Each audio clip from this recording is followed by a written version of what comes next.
Hello. Hi there. Welcome to Big Apple Mountain Tarot. We're really excited to have you here. I'm Everest Tall. And I'm Michael Rusnak, and I come from the Big Apple, back east. And I'm named after a mountain. you're named after a mountain, and we live by the Apple Mountain, and we're in New Mexico, so we're in Rocky Mountain time. Yes. Yeah, and thank you for joining us for the first video of our new channel. We're really excited. We're going to talk about March. It's February, though. It's the 21st of February, 2022. And tomorrow, February 22nd, 2022, is our America's Pluto return. Pretty exciting. Yeah, and it's been a long time coming, and we have a long way to go still with Pluto. Yes. Yeah, but we're getting there. Pluto is the great unmaker. Right? Yes.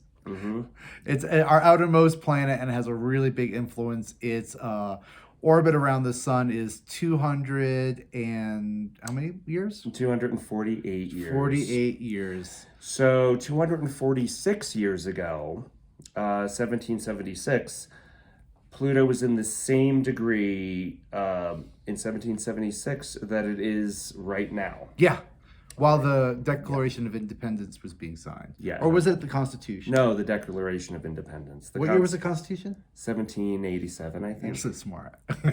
He knows everything. Don't So quote me on that. we're going to pull some tarot cards for every astrological sign. Yeah. And we're going to talk a little bit more about the planetary influences this month besides Pluto. Yeah, and right now we're looking at the full moon. The new moon, March 2nd. So the new moon's going to be rising in the sign of Pisces, because now we're in Pisces. On the 18th of March, we'll have a full moon in the sign of Virgo. So we're dealing with the Pisces and the Virgo axis this month. Pisces rules our spirituality and our dreams. And Virgo is the sign of service, and it represents health and service and details, minutia. Right? Yeah.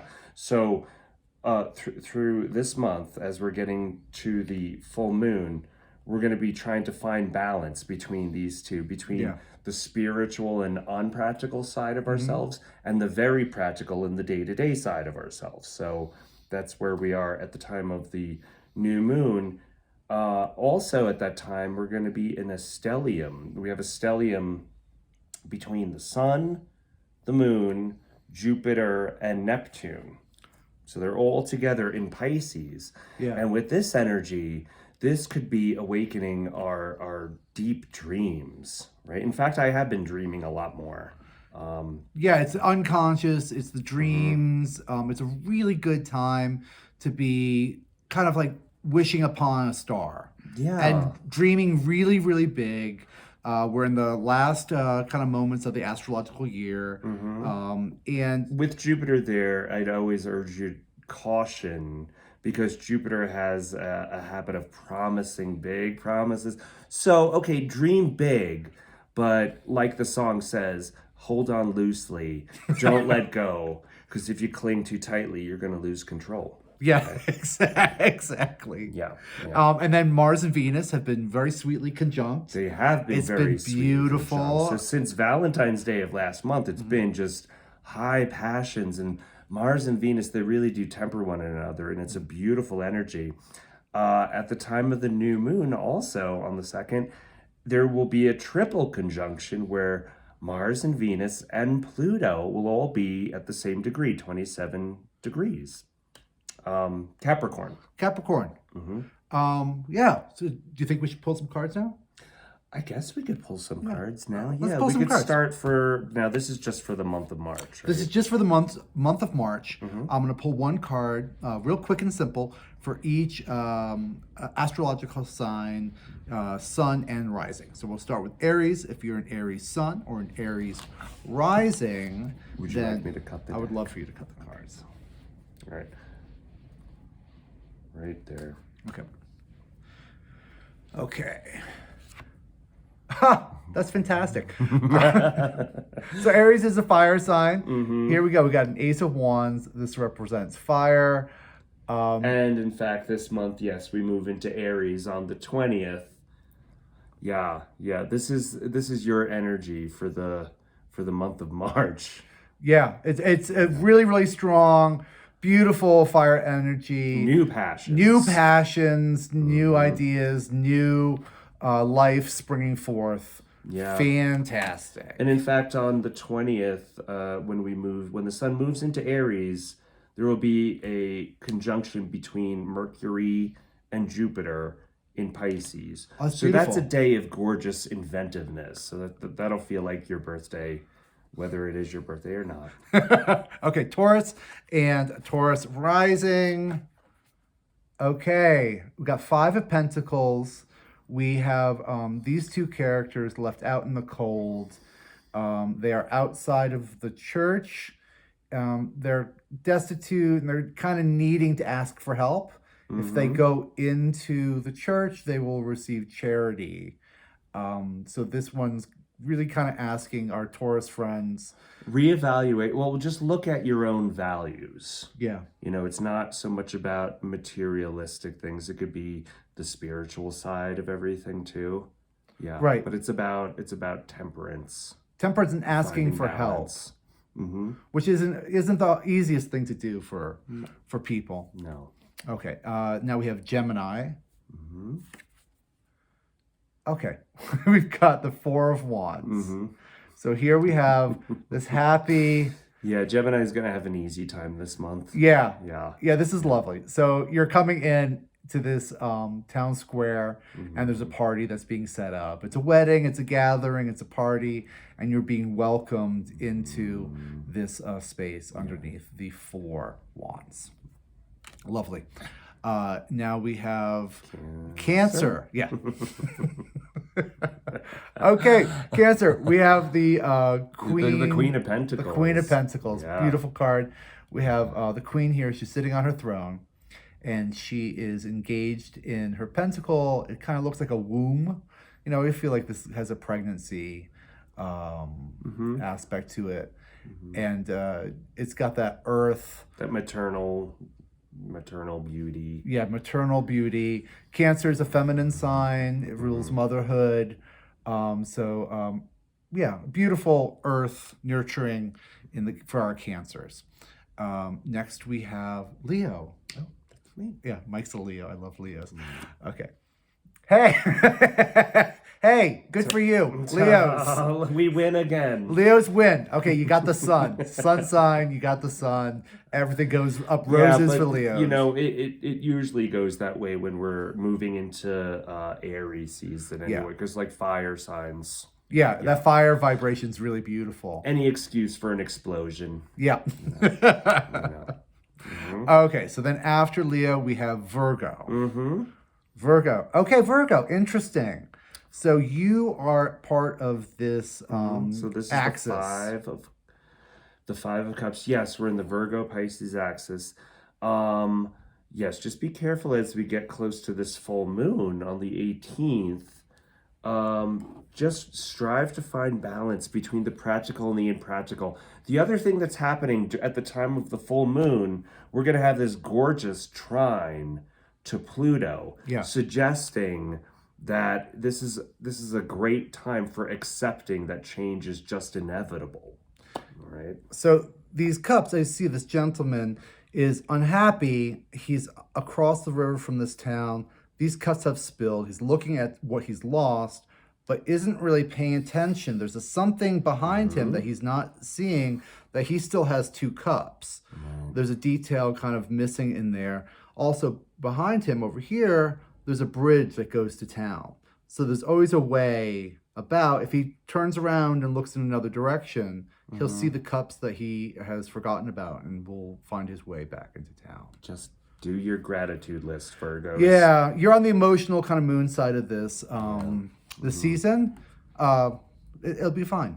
Virgo, and then we have Libra. Okay, Libra, the lovers. Wow, that's gorgeous. Yeah, so Libra's balance, relationships, and Venus rules Libra, so we have that, that cooperation between Mars and Venus. And it's beautiful. Yeah. That's a beautiful card for you guys. Like the scales. Like the scales, exactly. After Libra, we have Scorpio. Okay, ooh. Scorpio gets the Magician. That was a surprise. That was a surprise. So Scorpio is awesome. They get kind of like a little bit of a bad rap sometimes. Well, they are, and their planet is Pluto and Mars, so they're ruled by Mars and Pluto. Yeah. And they do have the reputation for being extremely, dark, but their power is in their regenerative nature. The transformation. So this is the transformation, that magic alchemical moment where you turn poop into gold. Exactly.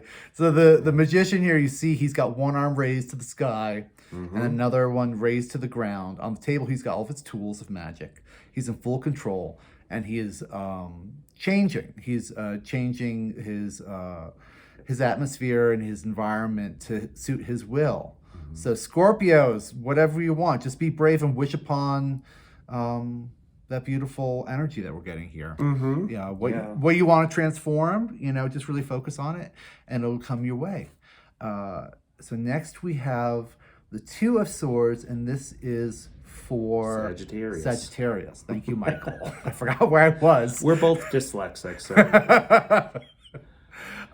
So Two of Swords, we have a point of pause. Swords represent thoughts, and ideas and air, and we have a lady here, and she is in front of some water between islands, and she is kind of weighing her options and emotional decision. It's not clear.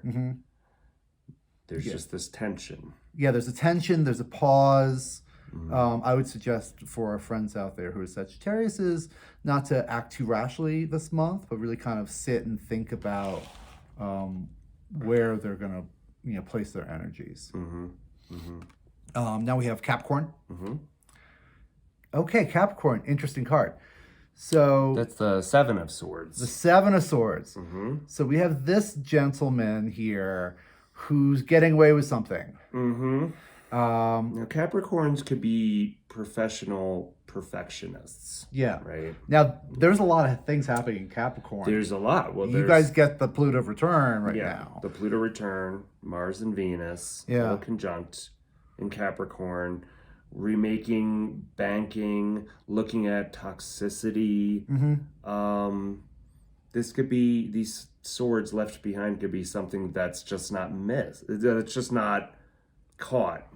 Something that's been forgotten. Is what I'm saying. Yeah, exactly. There's something's happening behind the scenes. This camp is being disarmed. This gentleman is going into this camp and kind of disarming them and scurrying away with their weapons. But he's leaving unfinished business there. Yeah.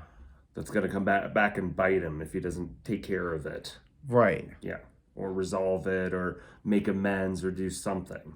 Yeah. So Capricorns, be kind of aware. Yeah. Whether that card is someone doing that to you or it's happening, that you're doing that to your life or whatever that is. Okay, now we're in Aquarius. Boom, I'm an Aquarius. Okay, we've got nostalgia.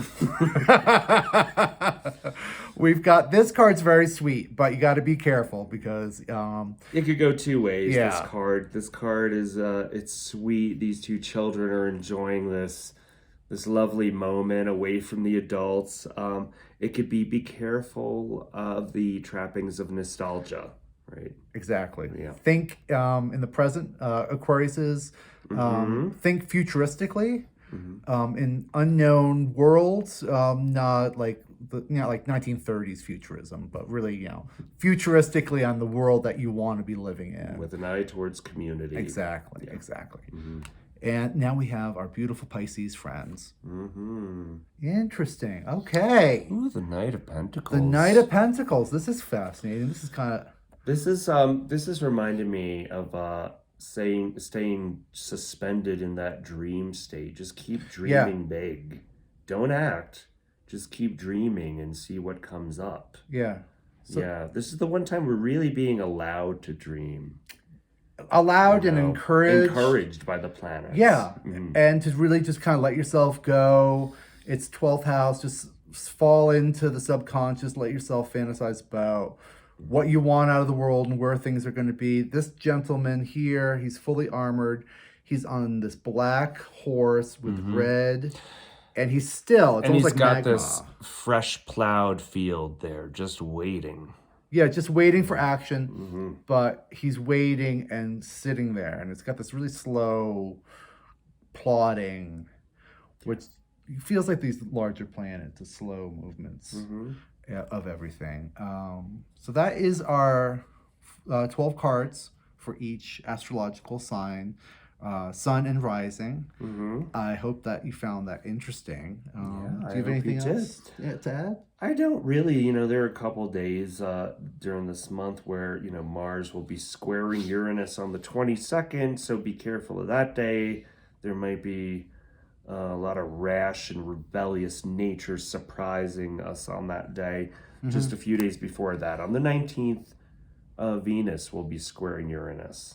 Yeah. So it could be a rough day for love or finances or beauty. But aside from that, between Virgo full moon and the Pisces new moon, I don't think so. I think that we got it. I think we got it. I think it's a beautiful month, Mike. I think it's a great month to plant spiritual new seeds. Dream big. for the next year. Dream big, dream deep. Thank you so much for joining us. Thank you so much. We'll see you again really soon.